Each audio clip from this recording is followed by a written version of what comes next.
Hello, intro to game studies class. I am Brady Fife, and I will be doing my final presentation on Splatoon 3, which I will be going into a bit of depth of a little bit about the franchise as a whole, but it's mainly about the game Splatoon 3. So first, I wanted to start with the audience portion. So, what is the main appeal of Splatoon 3 compared to many of the other games that are in the series? But since the game's for, I want to start with the game's first franchise or first part of the franchise with just the Splatoon 1. Since the first franchise's first game released on May 28th, 2015, the franchise itself has garnered a very loyal fan base as it's one of Nintendo's most popular and recognizable franchises in the history of the company. It did initially garner attention from Nintendo fans due to its reimagining of the hero shooter genre. Instead of it being more focused on like kills like normally hero shooters are focused on, it focused more on painting turf that it more focused on painting turf, which is an integral point of the game, especially at least in turf war mode. The franchise also attracted a good amount of players with the fashion aspect, as you can see in this image that I presented. This is just a very small part of the customization of options with the fashion inside of the game. And the within the fashion aspect of the game, it also like certain gear that you could equip, it would also make your kit a lot better in game. Like there's certain abilities you could add to fashion to make your kit better, especially for like certain weapons that you used. Again, with the audience, what makes the third game more of a standout than the rest of the games in the franchise? Most of the credit that I would give to the third game being a standout in the community from the previous two games uh, is one certain mechanic, especially in the first two games, whenever you went into the lobby to start matchmaking, you would kind of be just presented with this screen. Couldn't really free roam, but with the third game, uh, you got to like be inside this kind of hub while you get to listen to the music from the previous games while waiting for matches, and you also were able, like, especially in between matches, like if you were consecutively playing, it would also display other players and you could kind of just like chill out with them. You couldn't really talk, but you could kind of just like interact with them, like follow them. Basically it just kind of made you feel a lot less lonelier than how the first two games like did in between matches, like with the matchmaking. And while this feature isn't a major aspect of the game, like it's not something that it's like something so integral to the game, it's a major quality of life update that a lot of players appreciated, including me, because it got while you got to matchmake, you also got to test out your weapon. Basically, a comfortable like warm up just a little bit with like the dummies in the lobby as well, which is something that I really appreciated, especially since like getting back into the game recently because they're planning on releasing a new game. This is something I really appreciate. And here you can kind of see like from my gameplay here a little bit of kind of what it looks like in the hub. I wanted to focus on the lockers with the community because it focuses on everyone's creativity. You get to customize these lockers, especially with people that you played with, and you look around and see like what they collect. Like this one right here, this one is my locker. That is my gamer tag right there. I need to update it a little bit more, but previously it was like pink, and I wanted to change it because I really like black a lot more. Actually, go back to that real quick. But you get to see all the different customizations of people's lockers, and you get to observe like their creativity in this aspect, which is one another aspect within the third game that I also really appreciated. As you can see, I'm just going through lockers here. That's really all I do in this clip. which you can see me focus on certain ones that I liked, and then just like keep going through the other ones that I was like, oh, they're cool, but they're like don't really interest me that much.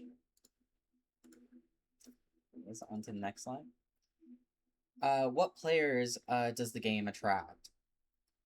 Compared to most hero shooters, Splatoon 3 offers like a more quirkier aesthetic of the classic game type. Instead of being overly violent with, like I said, with gore, it replaces it with splashes of ink and color, and the people that are participating in those turf wars are Inklings and Ocklings. They're like integral characters to the series. Splatoon 3 also appeals to all age demographics, as many people from all over these age demographics play the game, including myself.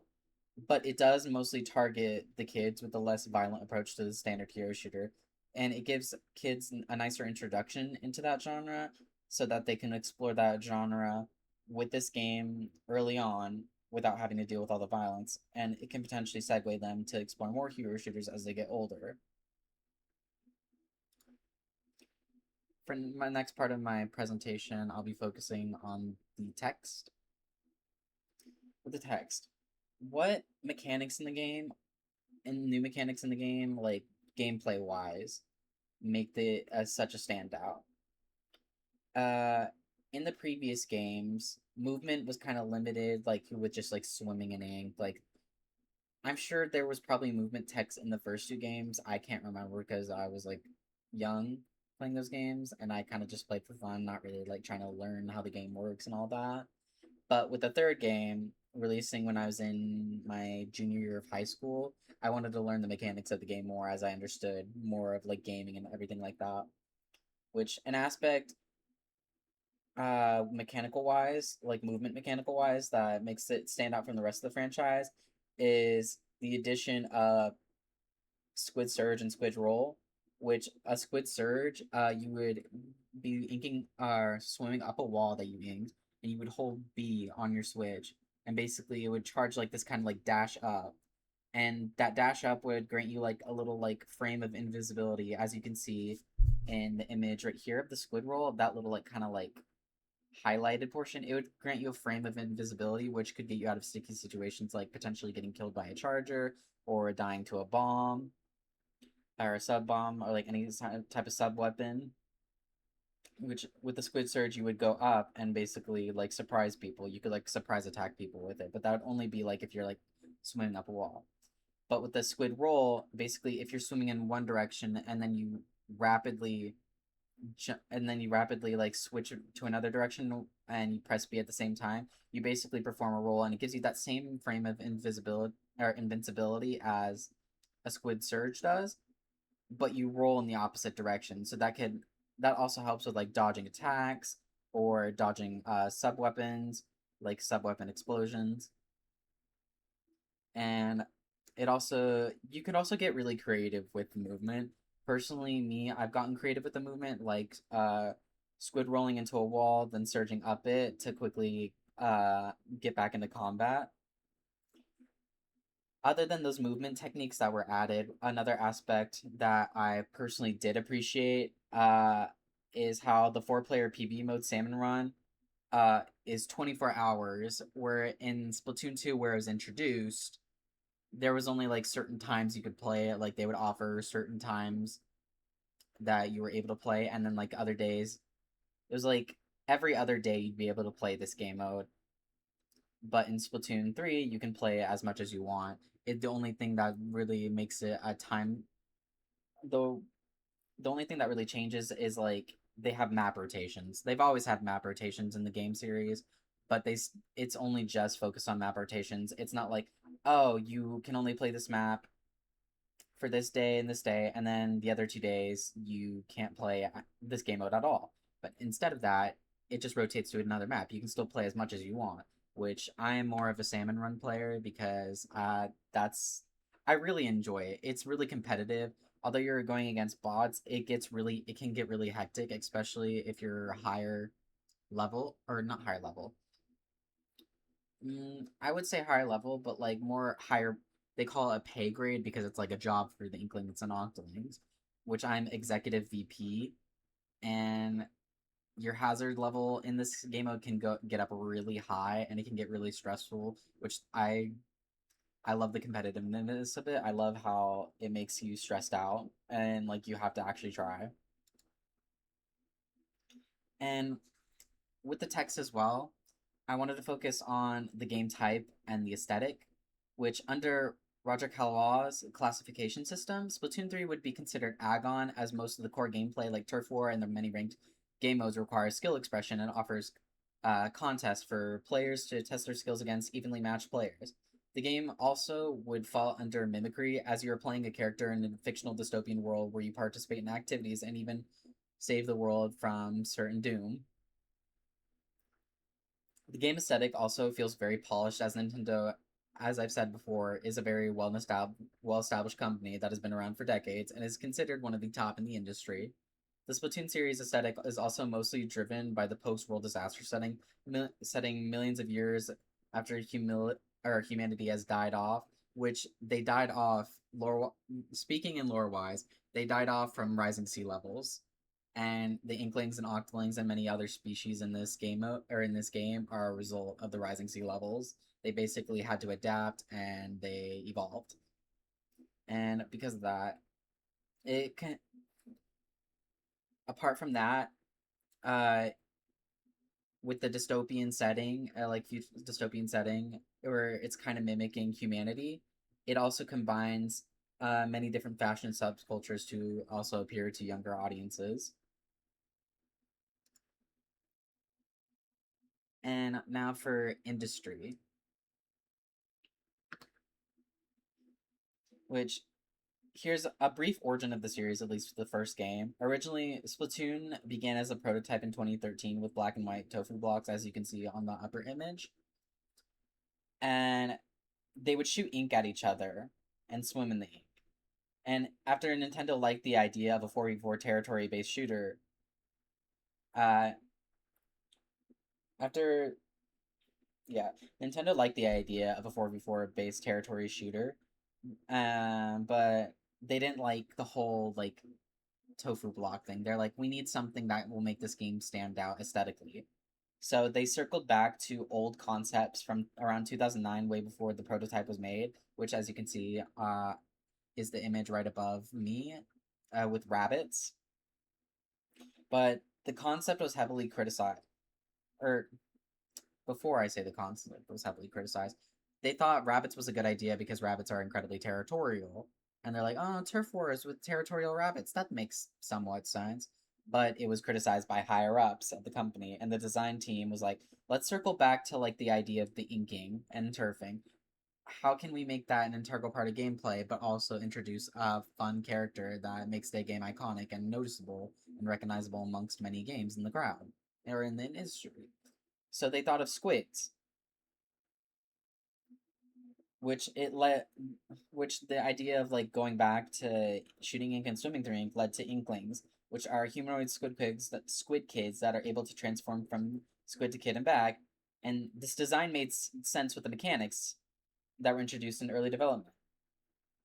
The charming characters' designs would also earn the franchise's place in one of the most popular Nintendo franchises with a loyal fan base, like I've said before. This fan base is very huge and very loyal. I consider myself to be very loyal to the game, as it's been an integral part of my childhood. But Octolings were also later released.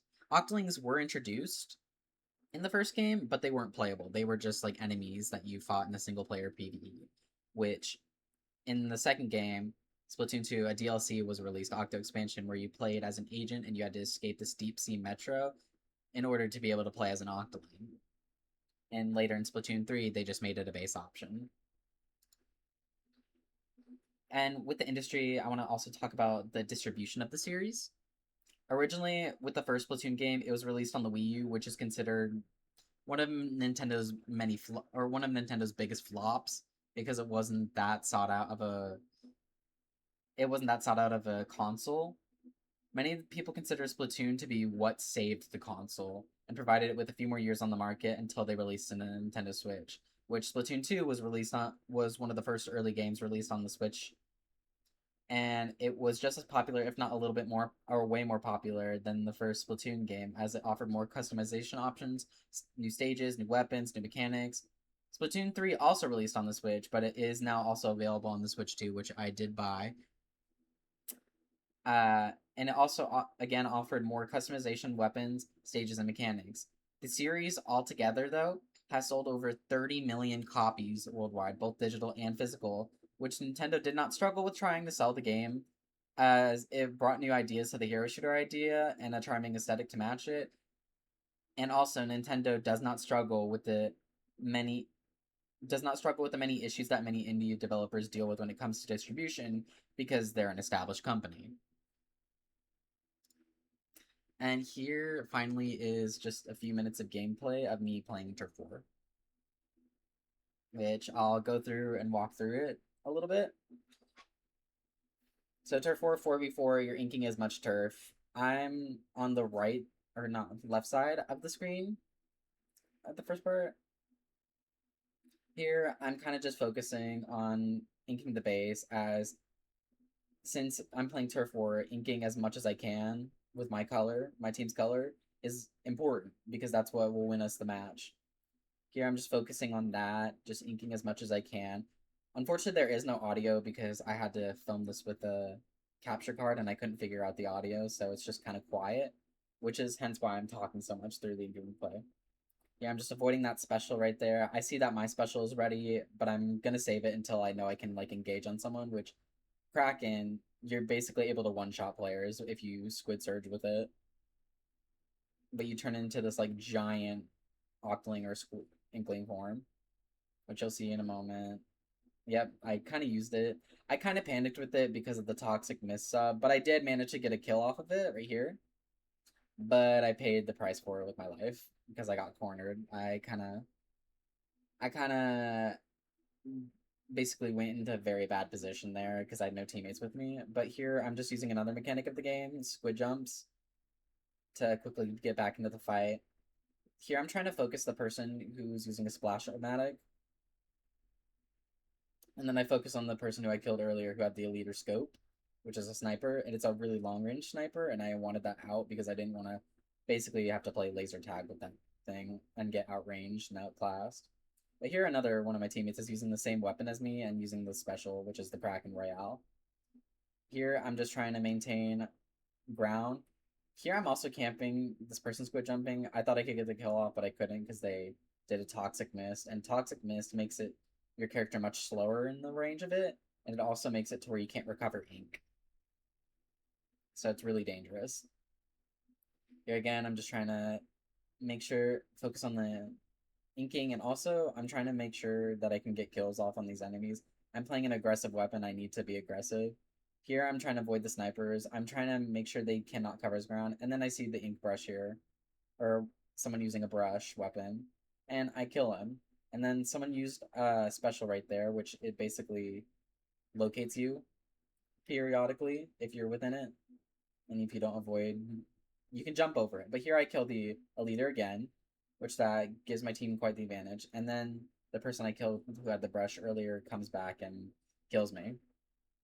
Here I'm just respawning. Here I'm just looking at the map, seeing who I can squid jump to, and back in the fight again, which we only have like less than 20 seconds in the match, and we're doing really good. Again, I get stuck, and as you can see right there, I'm in the toxic mist special. I get a kill, and then or the toxic mist sub weapon, and I can't recover me. But here I'm just trying to see if I can secure one last kill, but then that's match one. We win. You'll see in just a second. They calculate it based off how many ink points you cover the ground with, and the total map on the map total. Here's like the victory screen. There's me. I like to use an Octoling just because I like the hairstyles that they have a lot more than the Inkling ones.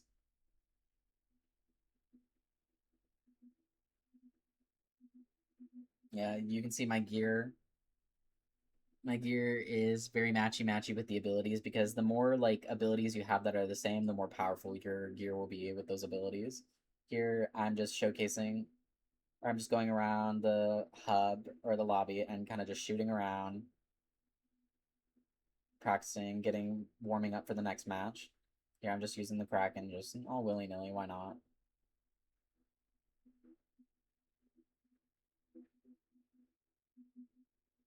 Yeah, there's the dummies you can use to like test your weapon. Here, I'm just like practicing using my bombs more because they're burst bombs. They're like water balloons. They immediately break on contact, and they're really good for aggressive players, which I'm a little more aggressive when it comes to trying to get eliminations.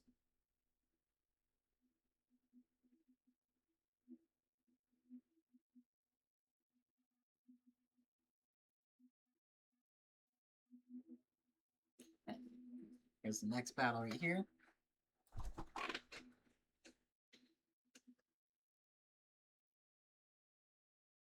This one, I will say, I don't think we won this one, but I think I did pretty good in this one. I unfortunately sometimes you just gotta deal with teammates that don't 100% know what they're doing. Again, same process over again, just inking the base. I see no one's really inking the middle as much as they should be, so I go through the middle instead of going through the side. Then I decide to take position on the side right here. That for some points towards my special. Notice one of my teammates die. I'm like, I have my special. If I get if someone uses their special here, it's called the Super Chump. Basically deploys a bunch of bombs. This is where I foolishly die. I accidentally drop down. I'm like, ugh, this weapon. I don't like going against this weapon because it instead of like just normally like charging it up and shooting your charger, it holds like multiple charges so you can just shoot semi-automatically. But here I'm like, I need to get this slosher out of here. I tried to secure the kill on them, but they squid jump away back to their home base, which you can do that. I kill the stringer right here, and I'm like, okay, perfect. And I'm like, I can take as much ground as I want right now because I have my special. But unfortunately, I kind of flop with it. Yeah, whatever, whatever. It'll be next time. Here, I noticed a Splatoon over here. I'm like, crap. My teammate dies to it. But I'm like, let me catch. I caught the Sniper Rider player out of position. So I'm like, that's perfect. That gives my team a bit of an advantage. Because Charger players, if they're really good, can be really oppressive. Because they lock down an area from a long range. Here, I'm just taking back some ground. And then I'm like, oh, great, another special. So I'm just eliminating those so that they don't cover ink. And then I'm like, oh crap, I'm getting chased. I'm like, wait, I can wait for this person right here with my special, which it's kind of cheeky, kind of like crappy of me to do, but I'm like, I can't let them take as much space as they need to. Especially a slosher. I'm like, I don't want that slosher taking any more space. Here, I'm just trying to get the sniper-esque weapons off the high ground. Like, oh, there's the slosher again. I'm like, can I get him? Unfortunately, he kills me because he threw it. With sloshers, you're able to like throw the ink over obstacles, so like you can't really hide from them that well, especially over short ledges. They have that advantage over you. And I'm like, oh, it's the Splatana. Kill the person with the Splatana. Which Splatana players are really aggressive because one vertical charge can kill a player. Which I killed the slosher again. That was one person I struggled with in this match a little bit. There's the Splatana again. I'm like, wait, I can kill them real quick. Perfect with my ult. And then try to take as much ground as I can. Which unfortunately we did not win this one. But yeah, that pretty much wraps up my presentation. And thank you so much for watching, listening, and I'll see you next time.